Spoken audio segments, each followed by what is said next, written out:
Não havia confusão sobre o mandamento.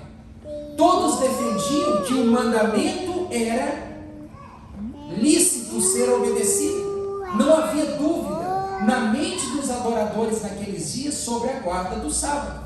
Mas havia divergências sobre a maneira correta de guardar. E é sobre isso nessa manhã que eu quero transcorrer com você. Eu li 2 episódios. O primeiro episódio bíblico que nós acabamos de ler aqui, a palavra do Senhor diz que Jesus estava indo em direção à sinagoga, à sinagoga dos judeus. E no caminho, antes de chegar nessa sinagoga, Jesus Cristo foi parado por um grupo de pessoas que andavam seguindo, e estes sempre procuravam formas de encontrar em Jesus algum deslize para poder acusá-lo de alguma coisa. E eles então buscaram na guarda do sábado uma justificativa para acusar Jesus. Porque na mente deles, queridos irmãos, havia uma forma de guardar o sábado. Mas Cristo, o originador da lei, mas também o originador da maneira correta de guardar o sábado, então estava ali diante deles um momento exato para eles de acusar, mas para Cristo de esclarecer. Então eles disseram: olha, os seus discípulos que estão com você, que estão vindo para a sinagoga, você acha que nós não vimos o que eles fizeram? E talvez em um diálogo ali informal, a Bíblia não descreve esse diálogo de maneira informal, a Bíblia descreve de uma maneira formal o acontecimento, mas eu imagino que alguém perguntou assim: mas do que você está falando? E talvez aqueles acusadores olharam e disseram assim: mas vocês acham que nós não vimos? Nós vimos, mas o que vocês viram? Nós vimos que os seus discípulos, você que diz obedecer à lei, você que diz guardar toda a lei, nós vimos os seus discípulos entrando numa seara, numa lavoura, e colhendo espigas no dia do sábado para comer. Isso é proibido. Isso é proibido. Mas o interessante é que Jesus, de uma maneira magistral, de uma maneira tremenda, respondeu para eles assim: mas vocês não se lembram do que Davi e os seus guerreiros fizeram? Se você observar a resposta de Cristo, que ele vai dar agora, ela está em consonância com a razão que levou os discípulos a pegarem aquelas espigas. A Bíblia diz claramente assim no versículo 12: por aquele tempo, em dia de sábado, passou Jesus pelas searas. Ora, estando seus discípulos com o quê? Com fome. Com fome. E aí você pode dizer assim: mas essa fome, que fome era essa, pastor? Que levou os discípulos a colher uma espiga e comer. Jesus, para não tentar justificar que existem tipos de fome ali diante deles, se reportou a um episódio no Antigo Testamento. E eu quero convidar você a irmos a esse episódio. Esse episódio está em 1 Samuel, capítulo 21, versículo 1 a 6. Abra sua Bíblia em 1 Samuel, capítulo 21, versículo 1 até o versículo, capítulo 21, versículo 1 ao versículo 6, diz assim: Então veio Davi a Nobe, ao sacerdote Aimeleque. Aimeleque, que tremendo, saiu ao encontro de Davi e disse: Por que vens só e ninguém contigo? Respondeu Davi ao sacerdote Aimeleque: O rei deu-me uma ordem e me disse: Ninguém saiba por que te envio e de que te incumbo. Quanto aos meus homens, combinei que me encontrassem em tal e em tal lugar. Agora, perguntou Davi ao sacerdote Aimeleque: o que tens à mão? Dá-me 5 pães ou o que se achar. Pergunta estranha, né? O rei me enviou a você, mas me enviou sozinho. O que tens em sua mão? Dá-me 5 pães e o que você achar. O que sugere nesse contexto? O que está sendo sugerido nesse primeiro diálogo de Davi com o sacerdote Aimeleque? Que havia também o quê? O que havia? Se eu chegar na sua casa e dizer assim: me dê o que você tem, me dê 5 pães ou o que você tem, o que eu estou dizendo para você? Me dê algo, porque lá na minha casa não tem? Não tem nada. Nós não temos o que comer. Então a Bíblia diz o seguinte: agora, que tens à mão? Dá-me 5 pães ou o que se achar. Respondendo o sacerdote a Davi, disse: não tenho pão comum à mão. Não tenho pão comum à mão. Há, porém, o pão sagrado. Se ao menos os teus homens se abstiveram das mulheres. Respondeu Davi ao sacerdote e lhe disse: sim, como sempre. Quando saímos à campanha, quer dizer, eles estavam em guerra, eles estavam em batalha. Quando saímos à campanha, foram-nos vedadas as mulheres, e os corpos dos homens não estão imundos. Se tal se dá em viagem comum, quanto mais serão por hoje. Deu-lhes, pois, o sacerdote o pão sagrado, porquanto não havia ali outros, senão os pães da proposição, que se tiraram de diante do Senhor, quando trocados no devido dia por pão quente. O que quer dizer isso aqui? Quer dizer que naquele tempo, queridos, o sacerdote, ele era responsável por cuidar de todos os simbolismos do santuário. E no santuário havia uma luz que não apagava, havia uma mesa com os pães da proposição, que era símbolo de sustentação de Deus do seu povo. Eram símbolos que representavam Deus. Como também tinha um altar lá do lado de fora, que era o lugar do sacrifício, que representava Jesus que um dia viria morrer. Havia um símbolo, e ninguém podia tocar nesses pães e nem comê-los, e eles eram trocados periodicamente.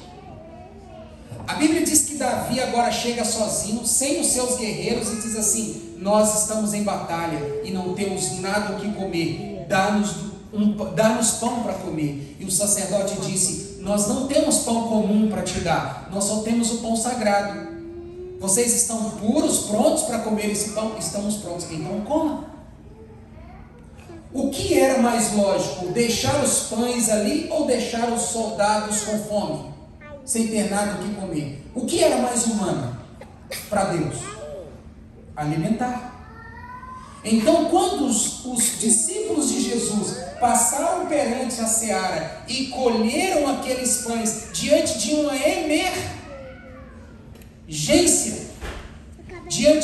emergência, porque eles não tinham o que fazer para comer, aqueles que não tinham essa visão chegaram para eles e disseram assim: vocês estão pecando. E Jesus disse assim: você não lembra do que Davi fez? Quando eles também tiveram necessidade de comer? Como que eles foram alimentados? Por que eu estou introduzindo a minha mensagem, queridos, nessa manhã, sobre a guarda do sábado, usando essa expressão? Porque nós temos que ser bíblicos. Nós não podemos ser culturais apenas. Nós não podemos defender a guarda do sábado porque alguém falou que era assim. Nós temos que defender a guarda do sábado da maneira que Jesus nos ensinou a guardar. Porque pode ser que a maneira que você acha seja a sua maneira, porque a sua mãe te ensinou assim, porque o seu pai te ensinou assim, porque a sua bisavó te ensinou assim, mas está longe de ser a maneira que a Bíblia ensina. Não quer dizer que você esteve errado até aqui, mas quer dizer que se você for ensinar assim para uma mente que lê a palavra de Deus, você pode ser questionado desnecessariamente. Então a guarda do sábado, ela tem que estar abalizada na palavra de Deus. E eu quero convidar você para a gente entender um pouquinho sobre o sábado e a sua guarda, indo lá no Gênesis. Gênesis capítulo 2. Gênesis capítulo 2, versículo 1 até o versículo 3. A leitura que eu fiz da história foi apenas introdutória para mostrar a você que naquele tempo também havia dúvidas sobre como melhor guardar o dia do Senhor. E Jesus então teve que explicar para eles que ele permitiu colher as espigas diante de uma necessidade e que ele curou a mão daquele homem que estava aleijado também diante de uma emergência, de uma necessidade. Mas os judeus não tinham essa visão. Para os judeus não havia necessidade, não havia emergência, não havia nada. Deixa morrer, o importante é que não transgrida. Essa era a visão do judeu. Um judeu, ele, naquele tempo, ele não andava 1000 metros no sábado. Era a jornada de um dia. Então eles tinham muitas visões diferentes da que Jesus veio ensinar. Então isso era confuso. Eles não tinham a visão clara da guarda do sábado. Mas será que nós temos? Vamos então dar uma atenção especial a isso aqui agora nos próximos minutos. No capítulo de Gênesis, capítulo 2, nós vamos entender aqui o que é o sábado. Capítulo 2, versículo 1 diz assim: Assim, pois, foram acabados os céus e o que mais? E a terra. E todo o seu exército. Quando a Bíblia diz assim, e foram acabados os céus, está falando da atmosfera e de tudo que é nesse azul que os nossos olhos conseguem perceber. O céu, a atmosfera. A terra, toda essa estrutura física e o seu exército. A Bíblia diz que todos os astros, todas as estrelas são os exércitos do Senhor. Então é uma expressão para tudo que há após o nosso céu atmosférico. A Bíblia diz que Deus então havia acabado tudo isso. E havendo Deus terminado no dia sétimo. No dia sétimo. A criação de Deus foi terminada no dia sétimo. A sua obra que fizeram. Descansou nesse dia de toda a sua obra que tinha feito, e abençoou Deus o dia sétimo, e o santificou, porque nele descansou de toda a obra que como Criador fizera. A Bíblia está nos ensinando que Deus, ele criou tudo o que era para nós. Tudo que Deus imaginou em sua mente infinita que seria útil para o ser humano, ele criou até o sétimo dia. A última obra que Deus criou foi o sétimo dia. E o que Deus criou nesse sétimo dia? Deus criou 3 coisas. Deus criou um dia santo. Deus criou um dia abençoado. E Deus criou um dia para o descanso. Essa foi a última obra de Deus. E essa última obra de Deus foi criada para quem? Para quem?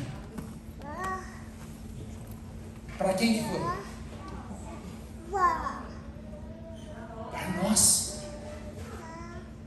Por que criado para nós? Porque nesse sétimo dia havia também algo para o nosso benefício. As bênçãos desse dia, o descanso desse dia e a santificação desse dia trariam benefícios para nós. O sétimo dia se tornou um dia tão importante para os descendentes de Adão e Eva e para as futuras gerações, que quando o Senhor Deus foi estabelecer a sua lei, para que o povo pudesse segui-la em meio ao território do inimigo. Porque em que momento da história Deus deu os 10 mandamentos para o seu povo? Em que momento da história? Quando eles haviam saído do Egito. Foram mais de 400 anos, irmãos, sendo bombardeado com teologias falsas, com ideologias falsas, com tudo que o Egito significava para o paganismo. Foram aproximadamente 5, 6 gerações. Se nós colocarmos uma geração a cada 100 anos, foram 4 gerações. Agora, se nós formos reduzindo os anos de uma geração, foram mais de 5, 6, 8 gerações que nasceram, cresceram e morreram no Egito. Se o que você fala para o seu filho hoje, amanhã o que ele faz? Esqueci, pai. Você tem que repetir quantas vezes?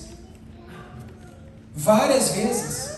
Imagine agora você viver em um país diferente, com a cultura diferente, com a religião diferente, e você não ter liberdade, Isaac, de exercer a sua religião, mas viver como escravo, não ter hora para dormir, não ter hora para comer, não ter dia para adorar o seu Deus. Qual que é a probabilidade de 6, 7, 8 gerações isso acontecer?